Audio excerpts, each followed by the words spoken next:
Shalom ubracha and a good morning to everybody. Good morning to people online here from Eretz Yisrael, Kiteitzeh Toram, Yerushalayim. And Chazdei Hashem, thank you for the Chevra here with us in this room. Chazdei Hashem. So just to start our journey once again with just hearing the words that we experience change and transition. And I bring this up each week because it's something that really we need to recognize because it affects us in a good way. And just to take a moment to realize that my internal world takes time to catch up with my external world. It's the way things work. And we're invited to realize this truth. And the way we can start to join these two worlds together, the external world and the internal world, is we could just start to place our attention on our breath.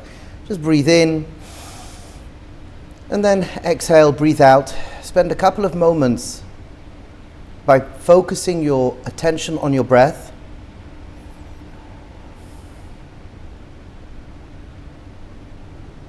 Just to become embodied and present. And then if you'd like to open up your eyes, das tachtoin chitzoni, just notice the space that you are in.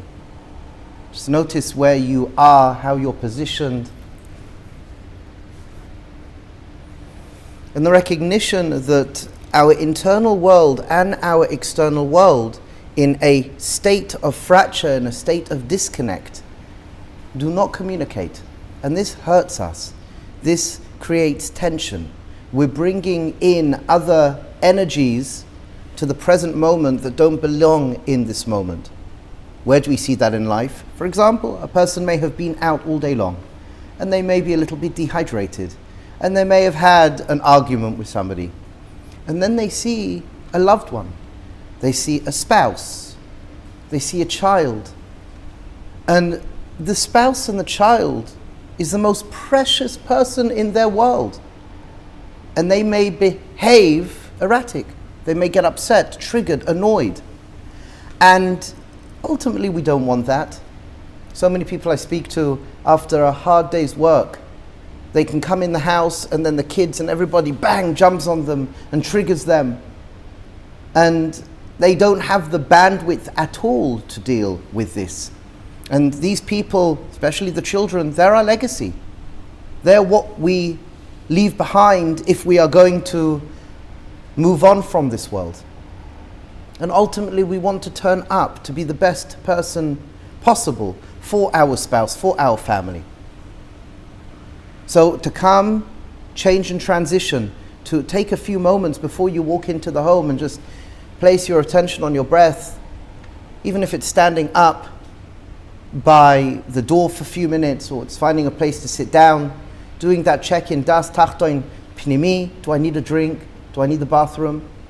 So I can create a little bit more bandwidth as I transition into, for example, the home. That's just one example of changing and transitioning and the importance of it. And we have been building up this idea, which really should be an experience, my friends. And that is das tachtoin chitzoni, which is an external awareness.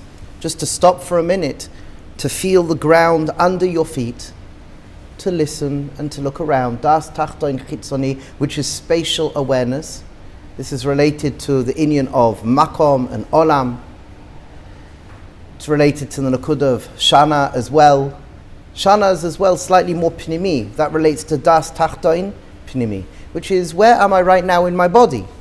Where am I right now in my emotions? Where am I right now in my thinking? And I repeat this every week because number one, we need to hear it. The arch enemy of growth is forgetting. It's forgetting. And what is forgetting is my mind's wandering, my mind's not focused. And I'm hearing other thinking, polluted thinking that does not allow me to engage in the momentary experience. There's the present moment, and then there's the moment itself. And the present moment, so to speak, is a gateway to the momentary experience. What do I mean by this? There's an external and an internal. The external is coming out of my thinking, if my thinking is definitely not articulating being present. So it's just catching myself, remembering. Amalek, we're told to remember. Why are we told so many times to remember? Because the fiercest enemy that will attack us again and again and again is remembering. Most of us have all of the wisdom within us. We have all of the truths within us that we need to live a fabulous life, but we forget. And once we forget, we're taken over by polluted thinking, by polluted feelings. And what we want is to remember, and what I'm remembering is, okay, the space around me, okay, become present, okay. So external, das tachton, chitzoni, das tachton, pnimi, where am I? Where am I? What do I need right now to allow me, to invite me to be in this present moment? And then when I'm present, when I'm aligned, that's where everything is. That's where we reclaim our connection to the divine. That's where we can reclaim a synthesis between the neshama, ruach, and nefesh. And I could shift out of being a person who wants to take and take and take to a person who can receive and give. And I reclaim my position as the remnants of Adam and Chava out of Gan Eden. In Gan Eden, Adam and Chava, they received the light, they received Hashem's light, Ein Sof, and it pulsated through them in a pure alignment, Neshama, Ruach, and Nefesh. And what happened is when they ate from the tree, as we know at the beginning of Bereshis, their vibrational frequency completely changed. There was an implosion. There was too much light. They ate from that fruit, they ate from whatever it was they ate from, and there was an implosion of information. And there was an implosion of an experience they never experienced before. And that created the ruach falling into the nefesh. That made the nefesh, so to speak, thicker. So whereas in a proper alignment of neshama, ruach, and nefesh, so to speak, we can use a language of vulnerability. I'm not afraid to be vulnerable. I can let go of all my shame and guilt and anger and frustration. I can let go of all of that, and I can enter into a state of vulnerability. And that's where real growth, Rabbi Singer said, where does the truest growth occur in the human species? As a child, as a baby. Unbelievable physical growth, unbelievable mental growth. And we see it so clearly. And what comes with that? Vulnerability, my friends. And this nakuda of vulnerability is so needed for growth. But you have to have guts to be vulnerable. You have to be courageous to be vulnerable. So this nakuda, stepping into vulnerability, becoming a baldas, cultivating the ability to become more conscious, starts with what? Starts with feeling safe within our body, which we call bitachon. And we can allow our consciousness, so to speak, to rise, to elevate above the nefesh, reclaiming its proper position in between the neshama and the nefesh. And through that, so to speak, it sounds odd in these conversations at first, but through that, we become less thick. We can relate more to reality instead of the layers and layers and layers of reality. So the nefesh can be what the nefesh is meant to be, a vessel. The ruach then can negotiate more easily with the neshama. We can hear the bas kol that's always calling out. But because after Chet Adam, the ruach fell into the nefesh, we can't hear the bas kol. There's a disconnect, there's a break. It's meant to be neshama, ruach, and nefesh. And now because the ruach fell into the nefesh, there's a disconnect. And we need to reclaim through becoming balei das. We create this alignment, this symmetry, the light can shine through us. I don't need to protect myself as much. In the right spaces, I can be vulnerable. With that vulnerability, I can achieve tremendous growth. And everybody works the same way. And this is where we are within this paper right now. Everybody works the same way. And one thing that's very important is we speak about Achdus, and we're in the 3 weeks now. We speak about Achdus, we desperately want Achdus, and we know if there's Achdus, Geula will come barachamim. And we look out at our world and we see fracture. Right now as we speak, there's tremendous fracture in our little nation. But globally there's fracture. Why is that? Because unfortunately people, as we said, speak words without understanding context. And what I would recommend, and I leave you to think about this, I don't need to, so to speak, think about this so much. I've been thinking about this for years. I'm asking you to think about it. Maybe I'm wrong. Maybe I'm wrong. Maybe I have to reconsider the ideas that I heard. I have to rethink the ideas. But that's why we're sharing here. It takes conversation. Okay, it's not a chabura. It's a shir, so to speak. It's not a chabura. But in the chaburas, we open this up. Like, what do you hear when I say these words? What do you feel in your body when I say these words? What emotions come up when I say these words? What thoughts come up when I say these words? What I would recommend is that it's very nice to speak about achdus, and it's very nice to speak about unity, but unless you're guided into it, it really is very, very hard. And maybe this is geula barachamim and geula bedin, that if you don't feel safe within your body, physical and mental well-being, you don't feel safe within your mind and body, how on earth can you relate in a healthy way to yourself and somebody else? Remember, we spoke about these principles, the 4 principles that we need in our generation today. These are the avodas for our generation today. Physical and mental well-being, to metaken hod, netzach and yesod, said specifically in that order. Gratitude opens up hope and optimism. Optimism opens up resilience. Look out at the world, we don't need resilience. Look out at the world, we don't need hope and optimism. We have hope and optimism, but it's misdirected a little bit. And how do you open up hope and optimism? Through gratitude. And when you have mental and physical well-being, when you have a person who really, thank you, Hakar Satov, thank you for the big things and the small things. Heilige Pashkana Rebbe, I used to call the Godel Hador, the Pashkana Rebbe, one of my teachers, the Godel Hador of Hakar Satov. I remember with the Pashkana Rebbe, who was one of the elders of Ruzhin. So he wore kippas ruga, he was far more tzioni, he was nifta on Hey Iyar. And I remember people would say to me, I don't understand, you're more Haredi. You're in the Haredi camp, so to speak. You're more Haredi. How can you have a Rebbe that is more tzioni like that? Doesn't it confuse you? And I said, it doesn't confuse you. Number one, it doesn't confuse me because I'm very confident in myself. My parents have been brilliant and brought us up to have a self-confidence. I have the most unbelievable teachers. My Rebbe, the Biala Rebbe, and my other teachers really gave me a centering. And they invited me, the Biala Rebbe, I asked him once, Rebbe, is it okay that I go to other teachers to hear ideas, to learn from them, to become more? I asked my Rebbe that shaila. And my Rebbe looked at me and he said to me, everything is shlichus. Everything is shlichus, and I know you'll only do good. You go and visit people. Go and speak to people. And it's interesting because I remember I was a bacha, and my father told me to go into the Rebbe to ask about a particular situation. I'll share the situation. I was actually finding it very, very difficult to learn Gemara. And my Rosh Hashiva said to me I should stop learning Gemara for a period of time and just learn Mishnah. And there's a Heilige Tzaddik who mamash I've Hakar Satov until today, Rav Mendel Horowitz, and Rabbi Horowitz, he learned Mishnah with me. We learned Bikurim, and I stopped learning Gemara. My Rosh Hashiva asked me from learning Gemara, and I was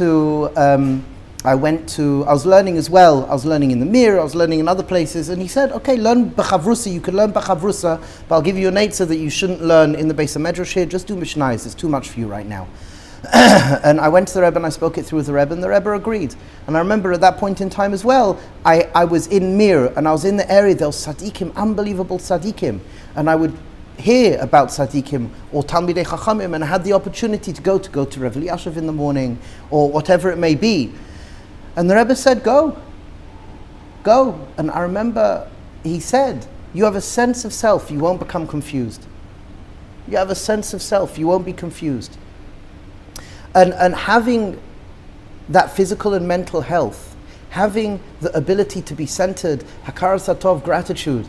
And I brought this in because, as I said, the Pashkana Rebbe, I used to say, was the greatest in gratitude. Godel Hador and Hakar Satov. So when this person asked me about the Pashkana Rebbe, it was like, not even a question. I'm there to sit in the presence of an elder. I'm there to sit and bask in the light of a Rizhna Einikel, and he was Malchus, B'Hakar Satov. And I think the reason why he was so tzioni, in one sense, is because he had so much hakaras hatov, it naturally opened up to hope and optimism, which is very much to do with the geula. It's very, very much to do with the geula, which opened up to resilience, and the Rebbe was resilient. So I saw Hod Netzach and Yesod within this individual, the Pashkana Rebbe, Zichron Levracha, who I miss very, very much. And when we own physical and mental well-being, when we own Hod Netzach and Yesod, the natural consequence is that we can collaborate and contribute. We can collaborate and contribute. And I'm sharing this as a Hagdama. I know last week was even a longer Hagdama, and I'll be a good boy. It's not going to be such a long Hagdama. But the nakuda of what we're sharing here is because I so very much want for ourselves as individuals to achieve achdus, unity. That means that our neshama, ruach and nefesh can work together, and we could feel good within ourselves. And we can within ourselves experience Hod Netzach and Yesod, and we within ourselves can experience collaboration and contribution. That all the parts within ourselves, within the Olam Katan, that we can work together within ourselves. I'm not afraid to be creative. I'm not afraid to bring different opposite parts within myself together to communicate.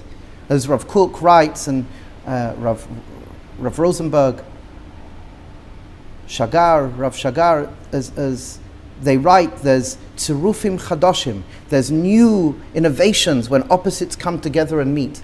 Collaboration and contribution, but you have to have that sense of self in order to do that. And the reason why I'm sharing this, especially here, is because we all work the same way. This is the heading of this chapter. The heading of the chapter is that we all have the same tools and we could use them differently. But we all have the same tools. We're all made up of the same things. And we need to speak a language to guide us to achdus, guide us to unity. And if we don't speak that, we're stuck in a rut. We could say nice words, achdus, achdus, achdus, unity, unity, unity. It's nothing. It's a nothing, shabba nothing, and it creates more din. Why does it create more din? Because I want to be a person of achdus, yet the other person is completely on a different page. And until we can mature up as individuals, I need that maturing up with my wife and my family. I need to know when to let go, and I have to know when to be the captain of the ship. It takes wisdom to do that. So we want achdus within ourselves, but we want achdus within our families. Having the availability, again, each member of the family, mental and physical health, each member of the family, Hod Netzach and Yesod, leading to collaboration and contribution, creating projects within the home, creating projects. Everyone has their avodah within the home. I've got a lot to work on. But then within a community to have that. Here, Be'ezras Hashem. And online, whoever's listening, whoever is bothered by this, and if you're not bothered by this, is good as well. But I believe there are people that are bothered by this.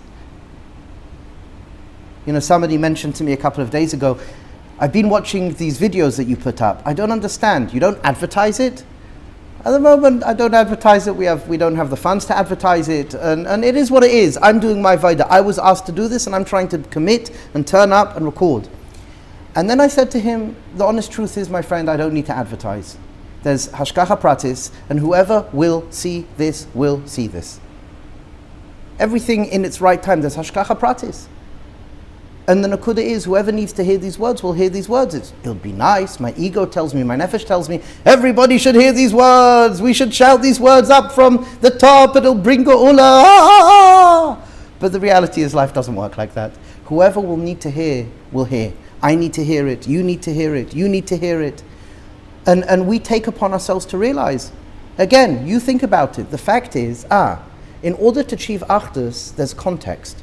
In order to achieve achdus, there's a background that if it's not there, if the foundations are not there, it's going to be far more difficult. We're actually going to experience far more hurt and pain. We're going to experience far more frustration.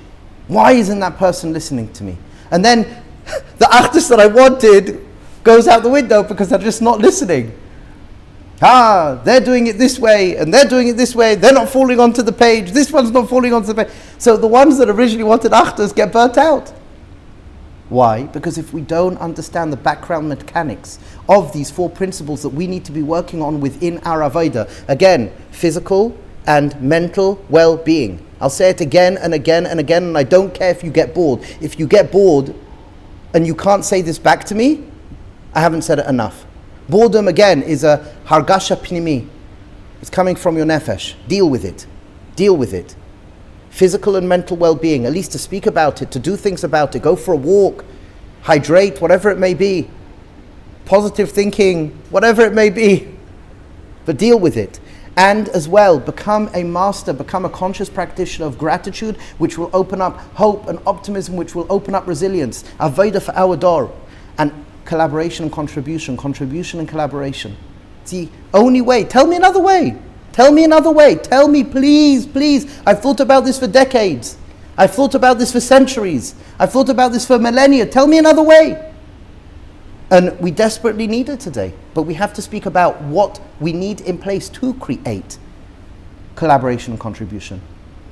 And the 4th principle that we have to really concentrate on is the de-glorification of poverty.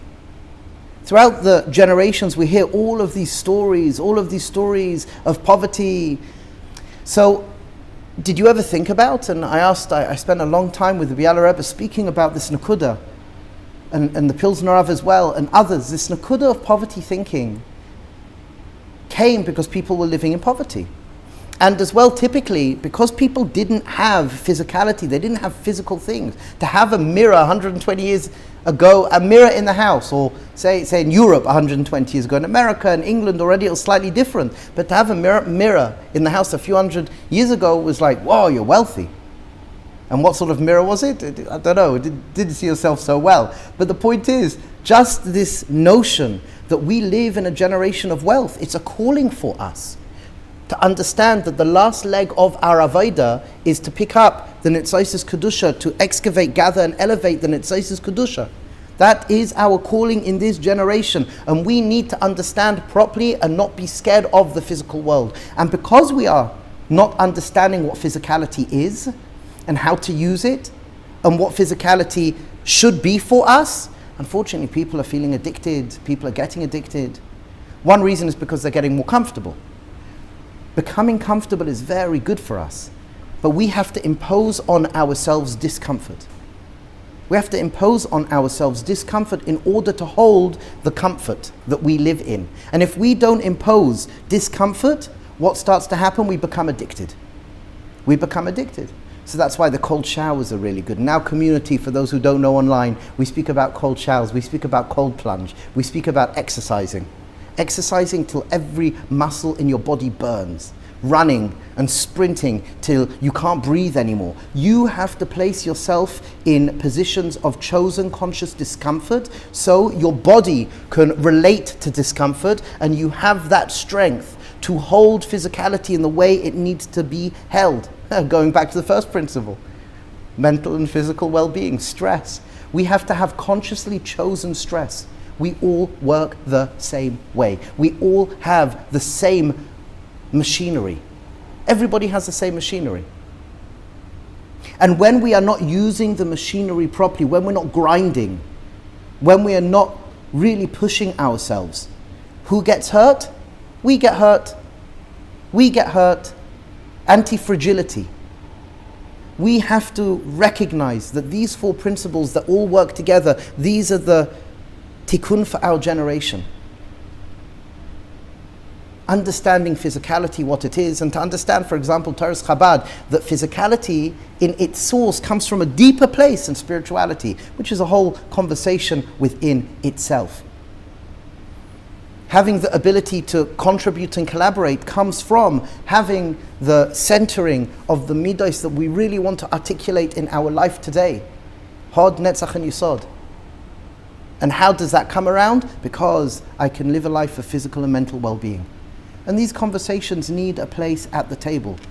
And especially having the good teachers that I had, this is what we've been speaking about in the Chaburas, we've been speaking about for over 18 years now. And I'll tell you, those people who own it, those people who do think about it and challenge it. Challenge it. If you have a problem with it, think about it. Why do you have a problem with it? We're not gatekeeping anything here. We're pushing. We need to move into the next step of our journey as the human species. Everything is on a silver plate. We were by a tzaddik a couple of weeks ago, and he said, everything for years has been on a silver plate in front of us. We have to catch up. And what we're saying here, again, we have all the same tools, and we can choose how to use them. We should use them wisely. And especially as we go into the 3 weeks to be mechazek be'ezras Hashem. Let's stop for a moment, then we'll go into the text and take any questions. If you have questions, you had something to ask? Maybe it's more of a tangent than the Rebbe wants to go on now, but the Rebbe is saying you have to choose to put yourself in situations of discomfort and stress. The Rebbe has also said in the past that if you want to be able to go out of your comfort zone, you first need to be in your comfort zone.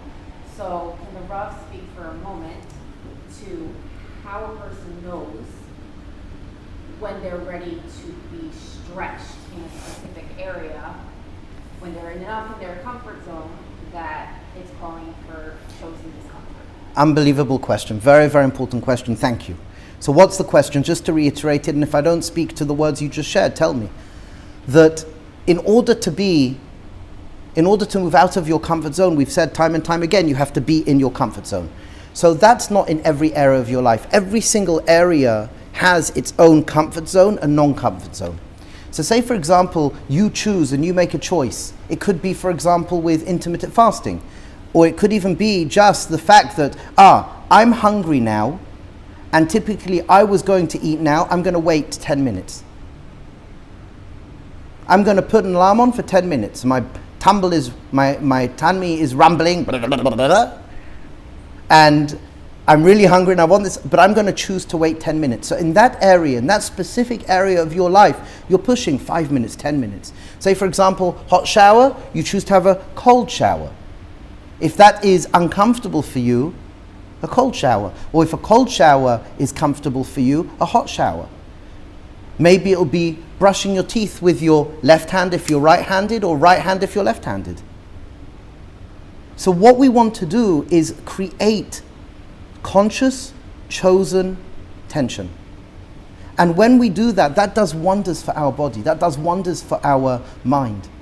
And when I work with people, a lot of people suffer from soft addictions and hard addictions, whatever it may be. When a person chooses to really induce discomfort in a conscious, protected way, it does wonders. It's very, very powerful. And just to add, this is based on the Medrash. This is not Yoshua Gerzi. This is the Medrash. The Medrash says, and there's a few different interpretations of this Medrash. The Medrash says that when we create din, chosen din from down here, that when we're working on ourselves, when we're keeping halacha, when we're building ourselves, I think in one of the papers we went through this, in one of the booklets, I have a whole booklet on the nature of din, gevura. So in that paper we bring this Medrash, that when you bring upon yourself and envelop yourself in din, chosen discomfort, then you mitigate from the Himmel, from the heavens, wherever it's coming from, you mitigate a din that can come down on us. So for example, when things are difficult, fasting, that's the mechanism. Fasting, people learn more, they sleep less, whatever it may be. When there's tzaddikim, I know so many tzaddikim right now that are sleeping on the floor. They sleep on the floor. I've got one over 100-year-old tzaddik sleeps on the floor. Since the beginning, since 2 years ago. He says until every single hostage is back, he sleeps on the floor. Over 100 years old. Does it bother him? Yeah, he's in pain, and he exercises. I know because I train him. So he's in pain. But the fact is, he chooses because he understands the mechanism is that when you take din on down here in a chosen conscious fashion, it mitigates a higher din that can come down upon us. Yes? Okay, I'm experiencing a lot of resistance to what you're saying, so I'm trying to figure out if, it's my own internal GPS telling me that this is not maybe for me or whatever, but I'm wondering if, doesn't life itself give us enough tension that we can just embrace the tension that life is giving us before we need to actually impose our own tension on ourselves? Meaning, I feel like it seems like something's not. I don't know. Something's not Maybe, so you're asking a question, and let me speak to it, please, and tell me if I'm hearing you correctly. What you're saying is as following, that life itself presents so much tension, and I have to choose another element of tension? The tension that life presents is divine tension. It's directed tension. It's tension that's the correct tension. If I choose exercise, for example, I don't know that that might not be the tension that Hashem sends into my life. My job is to embrace that tension as growth, as the coach of life, not necessarily find my own tension that I think is. So let me add to what you're saying. So you're adding upon this that divine intention is the correct intention for me, and divine intention, and I should embrace it. And how do I know if my intention in regards of tension is correct? That's the exact point, though. The exact point is that I need to train myself. I need to feel I've got an element of control. I need to feel in life, correct, things are going to hit you, but if you're not trained for it, if you're not trained for divine tension, and the question is, why are you getting that divine tension? It's like a coach. Maybe the divine intention is coming because you're not taking on the correct amount of tension in your life. And the other thing is, this is the beauty of Yiddishkeit. Hashem wants you in the areas where you can control, have control. Have balance. Where you in your life can have control, have that control. You understand the diuk here? It's an amazing question. Again, I could speak words, and those words are cerebral. We want this to be experience. Cerebral is really helpful and healthy, but it needs to come from Chabad to Chagat, from Chagat into Nehim, all the way down. And what we're saying is that you choose, and you'll get it right. If you choose, I'm going to now brush my teeth with my opposite hand, left hand or right hand, that's you. And what that does, that primes you. You become more conscious. When I'm interfacing with Hashem's Hashgacha Pratis, maybe that Hashgacha Pratis is there to guide you to take on in a healthy way, in a held way, an aspect of discomfort chosen by you for you, because that's where the growth occurs. Does that speak to? I were to see the way that the paradigm I was working with until now is gratitude for the comfort that my life presents and embracing the tension that my life presents. The Rabbi, I think, is saying is that aside from gratitude for the comfort that my life presents, if I would take on pushing myself to places of discomfort, perhaps there would be no. I'm not going to say that. It will be very different. Plus, it'll be exhilarating. It'll be exhilarating when you choose and you recognize, I'm choosing this. I'm going to own this. You become more of a balas das. I feel that way about the divine tension that's presented to me. I feel that on some level I know that I chose this. Okay. I don't feel powerless in the face of the tension that life But there's another element we're speaking to here. Who says, again, this is a much bigger conversation, not for now, so please, I apologize, but who says you should be experiencing, like there's some people who really experience tremendous amount of divine tension. A lot of people. And when, for example, they are persuaded to take on certain things, not speaking in shul, getting up earlier, staying till after, Aleinu, this is one particular person, or for example, cold showers or intermittent fasting, or learning for another 6-7 minutes, whatever it may be, they found that, so to speak, that divine tension is mitigating. It's less. Because again, there's a mechanism. If we are not pushing and sculpturing ourselves down here, we are visited to give us, so to speak, that divine pinch.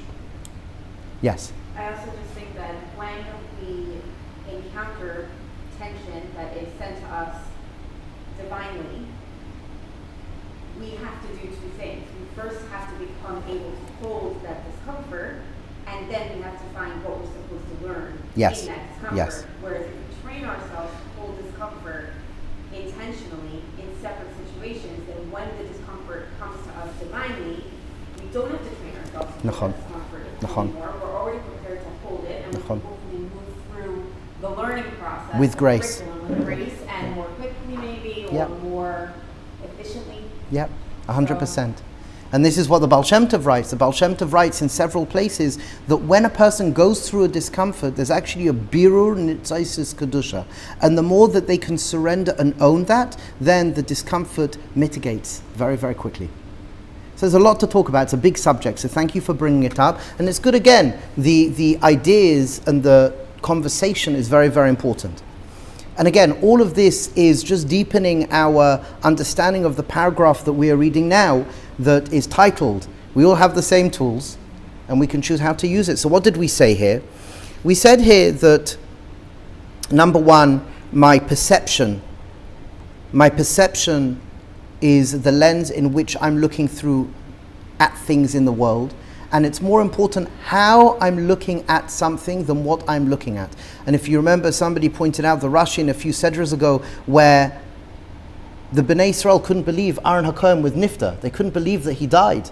So you've got believing is seeing, but as well seeing is believing. But we want to articulate our perception through belief, which is called emunah. And emunah is our frameworks of thinking. Dveikus is what we are attached to, what we are bonded to, what we are connected to. And everybody is always in a state of dveikus. We're always connected to something. In regards to emunah, emunah is our frameworks of thinking. We're always thinking about something. We always have a perception. The question is, what is it? And bitachon is, how embodied do I feel? How safe do I feel in my body? And we want to create an alignment. We want to have the proper emunah, which is bechina of das, which is the negotiator, to really connect to neshama and draw down that wisdom through the ruach into the nefesh. That I want to be able to draw down that light into my neshama, into my consciousness. Take a breath in and share it with my body, share it with the limbs of my body, share it with my nefesh, my hirhurim, regesh, and rikshei gufani. And this is what Tikkun Hamidais is. Tikkun Hamidais is upgrading, definitely in the Lashon of Chabad, as we mentioned, Kuntrus HaTfilah and others, that we constantly want to bring up our nefesh into our ruach. We want to make better our physical sensations. We want to make better our emotions. We want to make better always our thinking. We want our subconscious thinking to be praising us, to be pushing us, to be saying, well done, kol hakavod. We want our feelings to have feelings of simcha, to have feelings of joy. And we want our bodies to be strong and healthy, b'chin of yesod. And that starts with this nakuda that my belief, or I believe, and through my belief I see. And we went on, and I'll just read the last paragraph. At first, this sounded somewhat abstract. However, in reality, it's rather simple. How do I know how to relate to the coffee in front of me? How do I know how to relate to the voice at the end of the phone?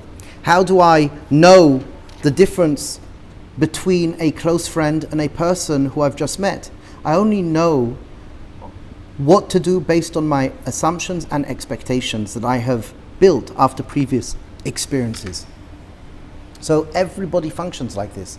You're going to go through life, you're going to pick up expectations and assumptions which are coming from your nefesh, and my expectations and assumptions are always going to share with me the rules of how to relate to the particular situation in the present moment.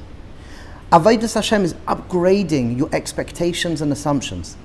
Avodas Hashem is upgrading your memories, because your memories become your expectations and your assumptions. Your memories become your perception, which becomes your expectations and assumptions.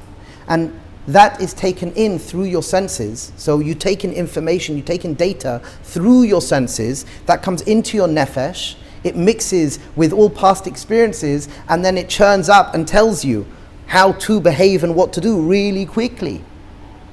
And what we want is to constantly better through engaging in healthy conversations, engaging in knowing how we work, and constantly making better our hirhurim, regesh, and rikshei gufani. And that's the programming of Avodas Hashem that we want, and everybody works the same way. So, if as an individual you feel a lot better just in yourself, das tachtoin chitzoni and pnimi, if I can center myself, and I can put a smile on my face, which as we know in Toma Devar in the second parak, Vav, I believe, a smile is a bechina of keser. So I could smile. Already that will change how I relate to the environment and how I relate to the people and the things in the environment. And already that's going to upgrade. I'm going to feel better, not worse, typically. And as I become subject to that, as I build and I'm constantly upgrading and feeling different in my body, standing up tall, exercising to make sure that I've got a good posture, having good feelings, and again, just taking a breath. Everything Baruch Hashem is good, even just saying those words, Chazdei Hashem. And making for yourself the conversation. Look at that. Okay, I've got clothes on my back, I've had a drink, I'm in a building, I've got a roof over my head, I've got people who believe in me, love me and trust me and need me, sense of belonging. Like there's so much right now. You matter, you're so important. And to have those feelings of Hakaras Hatov and those thoughts of Hakaras Hatov, thank you HaKadosh Baruch Hu. Like yes, Chazdei Hashem. So you are programming, and it's a conscious practice. It's something that you have to constantly be doing. That is how we work. We forget. Amalek. We forget. That's what's going to happen. We're going to forget. So we have to constantly go over this. We all work the same way. The more we can give ourselves a proper mind nutrition, then we will become less emotionally overweight and we'll be able to function relating to reality. The more that we can bring our nefesh or our ruach out of our nefesh and align ourselves and become more centered and breathe, become more embodied, we have the availability to upgrade for the better, to live well. And HaKadosh Baruch Hu wants that. Okay, go on. Just, you're saying here, I believe, and through my belief I see. Yes. And I've just presented a belief that if I create my own discomfort, then I will be able to perhaps handle divine discomfort better or mitigate divine discomfort. Could I choose a belief of if I... That's not a belief. That's the mechanism. But that is a belief. It's a mechanistic fact. There's another mechanistic factor which your Rabbi was just speaking about also. If I create conscious gratitude and recognition of good... How does your body relate to it? It's a mechanistic fact. If a person puts too much sugar in their body, they will hurt. It's your body, the way your body works, the only way your body works. No, it isn't. No, it's not. It's a mechanistic fact. If a person does not use their limbs, they decay. Atrophy occurs. If you, I believe, and through my belief, I see. Correct. And when you're saying upgrade beliefs, you're describing right now past experiences. You're describing information that you have from past experiences, which is what we're explaining here. We need to upgrade. Correct. So I'm just saying, can we have a belief that conscious gratitude and recognition and acknowledgement of Hashem's good will mitigate Hashem's divine tension instead of conscious discomfort? No. Because there's a mechanistic reality in the way our body works. No, based on, again, there's a mechanism. This is how we all work. The body, if a person doesn't eat the right food, if a person doesn't use their body physically, atrophy occurs. Atrophy is there'll be muscle erosion. So I'll tell you about a lot of beliefs that I have based on my previous experiences about the mechanism of how life works. But I've noticed that when I change my belief based on my previous experiences to a different belief, then my reality reflects something different. So is there a physical manifestation where if you sit in the same chair all day long and you don't eat or drink or you don't do anything like that? Only if there's a real belief. And I can't lie to myself about where my belief is. If the real belief would be there, but like I would never say, you should believe that you can fly and jump off the Empire State. But that isn't that saying, so if you're saying, okay, that's very powerful. So you're saying that if you believed 1,000,000,000% without any doubt you can fly. Okay. Let's say. Okay, I hear that. I can't even I hear that. imagine such a thing. But I'm saying the way we upgrade our beliefs, when you say push yourself outside your comfort zone, what resonates for me is have a belief that's a little bit different than what your experiences have shown you till now. So this is just enough that you could actually... You're not wrong, but I will just add something. Your body doesn't believe it. Or when you believe it, your body But until your body believes I it, agree. You have to be honest okay, so about that's where you it. believe it. So until a person body believe it, Right. so they have to push their body. Right. Otherwise their body will break. But to me, that's where the discomfort lies, is in accepting the next level of belief that's slightly... So let's change it. Until a person really believes it, if they don't put themselves in chosen discomfort, they will die. Correct. They will Or hurt, they become will hurt ill, others. and die. And hurt other people. Right. No, and So and does that- experience divine tension. So does that clear it up a little bit for you? Yeah, but that very much sits in the reality of I believe and then I see. So this nakuda is then deveikus emunah bitachon. But again, we all function. What we're saying here, everybody has a body, and everybody has a body that works a certain way. Everybody has their frameworks of thinking, and they're not connected. People make this assumption that they're connected. If I believe something, my body will believe it. It's not true. You have to share the higher wisdom through consciousness to your lower body, to your animal self, to the nefesh. The nefesh won't believe what you give it, and that's why we see such a disconnect, because no one's guided us back into being Etzelem Elokim. No one's guided us, so to speak, or not many people have guided us back into creating the correct alignment and understanding that your body needs to be spoken to, as Rabbi Nachman, the Kobrina, and others tell us. Your body needs to be spoken to. The limbs of the body needs to be spoken to. You were speaking about before about poverty and non-poverty. I believe that's a place where you're a very good example of there was a certain consciousness around poverty that was very well accepted and believed, and it's our job to move that. The only way we're going to move that is to stop believing the old mechanisms of... But if you believe it and don't do anything, No, you have to do something. okay, so that doing something would be then speaking to that discomfort because you're doing something different. When you believe it cerebrally but not in your body, you push Right. yourself towards the cerebral belief to prove to your body that you are still safe. That turns into an embodied belief. Correct. And that's still stepping into discomfort. Yes. So there's a lot of clarity, as you are definitely picking up on. There's a lot of clarity and there's a lot of conversation that needs to be had around these ideas. And I think through conversation, especially if we had more time, through conversation, what we would come to see is that a tremendous amount of the disconnect would be mitigated. Just like this conversation here, so thank you. So, okay. So let's now go into an ad and try to finish this text, this paragraph. But what if we recognized that these rules, expectations, and assumptions are malleable? So I could change my expectations and assumptions. They're malleable. What if they are malleable? I'm asking a question. I see it as a definitive fact, but we can't work like that. We have to work through these beliefs and ask questions and get people to sense what's going on inside when we ask this question. On a deeper level, all our expectations and assumptions are based on our memories, which are created from my thinking and perception about past experiences. And this is something important because our past experiences will then create a future experience to gift us the availability in how to relate and react in a momentary experience. These expectations and assumptions, these memories are taken in through the senses as information, and this all creates our perception, our frameworks of thinking, like a guidance system in the present moment, influencing how we relate and interact and interface with the reality in front of me. Another way of calling this is emunah. How is my emunah guiding me? My frameworks of thinking, my beliefs. Therefore, if I have a healthy frameworks of thinking, I act a particular way. Yet if a person has unhealthy associations or memories, they will act in a different way.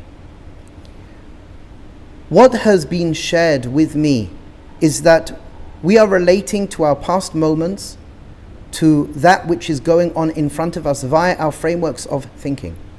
Therefore, we relate to our world in front of us through our belief system. We are always relating to our thinking, feelings, and physical sensations in the present moment. However, they are not you. They are part of your experience. And this is what we were saying, that when we think that we are our thoughts, feelings, and physical sensations, when we think we are our nefesh, when we don't realize that I'm daat, I'm consciousness, I'm awareness, and I can relate to my thinking in the present moment, my thinking in the present moment right now, Right now, I have a body and I'm not my body. Right now, in the present moment, I have emotions and I'm not my emotions. And right now, I'm thinking thoughts and I'm not those thoughts. I'm the part that could be aware of them. What that means in experience is what? That I can choose my next action. And I could bypass my thoughts in the present moment. I could bypass my feelings in the present moment. I could bypass my physical sensations in the present moment. I'm not saying just by becoming aware you feel better, because maybe you don't feel better.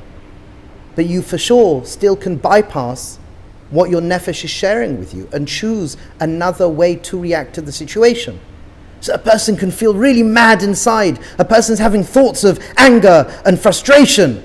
Yet on the outside they can say, okay. And the more a person becomes aware and the more a person understands their own machinery, and this is again how everybody works, you can actually communicate to the other. Listen, right now I'm boiling inside. I'm going to walk outside and take a couple of breaths and then I'll come in and we'll carry on the conversation. So there's these levels of mastery. First I could become aware and still feel the horrible icky feelings that I'm feeling. And maybe I can't communicate it and I get annoyed, frustrated, upset with the person in front of me. But then I realize, I've got this tikkun hamidais I need to be working on. I have to matakan this midah of frustration, anger, control. Typically it's control. And I work on it, I misbainen, I journal, I breathe, and I use my dimyon, my imagination, and I learn the svarim and the halachas and the midos. And then when I'm interfaced with maybe the same person, it could be that I feel annoyed, but I now, because I've worked on myself, I still feel icky inside. I still feel horrible inside. But I can say to the person, this is how I'm feeling inside. If I bite your head off, it is because of you, because you triggered me. Or it could be, if I bite your head off, it's got nothing to do with you. Actually, it's got to do with being in the bank for 6 hours and not being properly hydrated. So we could bring in frustration from another place. This is, by the way, what sinas chinam is. Sinas chinam, one of the articulations of sinas chinam is that the sinna is not related to the situation at hand. It's a freely flowing hatred. It comes from somewhere else. And it's like undescribable because you didn't do that proper check-in. It's a whole conversation. It's based on the Ropshitzer through the Jikafa, but it's a whole conversation within itself. But the nakuda is that then I could do more work and I could breathe in Hashem, Hashgacha Pratis. And I could feel different within me. I do my visualization, I do my hisbaidudus, I do my journaling, and then when I see this person, I still can get, for example, instead of being angry, maybe I get annoyed. And instead of being annoyed, maybe I get frustrated. That level can be mitigated. It can come down, it can become, so to speak, more gentle. Eventually, I could bring in maybe in the present moment, HaKadosh Baruch Hu's love, HaKadosh Baruch Hu's ahava, like we did the Avodah in one of the Chaburas, Or L'Shamayim. I bring in and flood myself with HaKadosh Baruch Hu's love. And when I see that person, I realize, wow, that person is not the problem and that person was me the whole time. I have to look inside. Why is that happening? That person is a reflection of me. That person is a messenger. That person is a sacred divine messenger. And I have to turn within, breathe in, HaKadosh Baruch Hu, Slicha, Mechila, Hakar Satov, Ahava, Slicha, Mechila, Hakar Satov, Ahava, on the situation. And I can mitigate. And it's a journey, it takes time, it takes a mastery, but it's there for us. So we are always relating to our thinking and feelings and physical sensations in the present moment. However, they are not you. They are part of your experience. There's another natural truth, and that is we are very programmable. Until we become more awake, we may not realize this. My history so far is not my destiny. At any moment I can choose a different path. I've always related to my thinking in the present moment. Therefore, I can choose to change my focus and do something else or explore a new paradigm. For example, we can have a particular habit that we have programmed ourselves to engage in through repetition. And this is our natural experience, such as somebody who smokes. However, on any given day, they can make the choice not to smoke. And at as time goes on, there will be a new natural experience. They will no longer smoke, and they'll no longer identify as somebody who smokes. And this is something very, very important, which we're not going into now, but you've got the behavior and you've got the identity. Identity is your daat. Identity is your inner, truer, authentic self. The behaviors are in nefesh. Most people believe that they are their behaviors. We are not our behaviors. And this is found in the Ramak, in Toma Devora, that you can love the Rasha, the person, you can love their daat, and you can hate their behavior. And this is something really important, because we're told to hate Ra, and we should do. And the reason why we're told to do it is because we want to use hatred in the right places, in the right way, in the right context. So, again, as they stop smoking, they'll no longer identify as somebody who smokes. Hence, they have fully changed their programming in regards to smoking. And this nakuda is a very, very important nakuda. This nakuda that we have the availability in. Right now in this kuntrus, we're not going into it, but the map that we are sharing already should give you insight, at least, how to think about, how to approach a situation. In our mahalach, in the derech of avodah, we have the divine plan, which we haven't gone into, but the divine plan, the bigger picture of how HaKadosh Baruch Hu has created this world, the divine plan, which is the objective, we are in this world. We're dealing right now with the subjective, how we work, but then we have the bridging of the objective and the subjective, which is called the Arba Yesodus, the life pillars that we need to live healthy, physical and financial health, the world of relationships, the mind, knowledge, creativity, and guidance and spirituality. So we have the Arba Yesodus, they bridge the objective and the subjective. And really, to be fully healthy, to wake up, to integrate and to thrive, we need the objective. I need to know how this world works. I need to have the availability and cultivate an understanding of how I work. And I have to as well have the ability to bridge the outside and inside. Why? Because I can have thoughts inside my head. I think I'm this and I think I'm that, but I could be a Meshigana. How do I know that I'm not a Meshigana?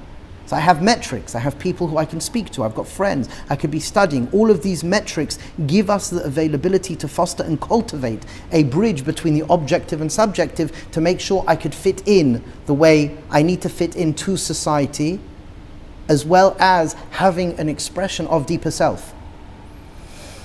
And the objective, subjective and bridging, as well, we have within our derech of avodah, and this is speaking to what we've just mentioned now, we've got what's called fluid integration. Fluid integration are all of the exercises that can help aid change.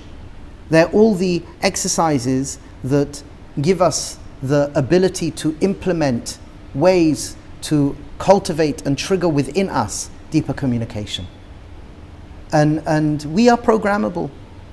And I would say just by becoming present, in the present moment, das tachton chitzoni, just by being aware of your surroundings and simply by checking in with yourself to the best of your availability, you are going to act in a better, healthier way. And ultimately, that's what we want. And as we said, the more that we can bring around within our life the world of mental and physical health, coupled with, even without it, but coupled with Hakar Satov, hope and resilience, we're going to achieve a greater unity, collaboration and contribution. So, okay, I think that's good for today.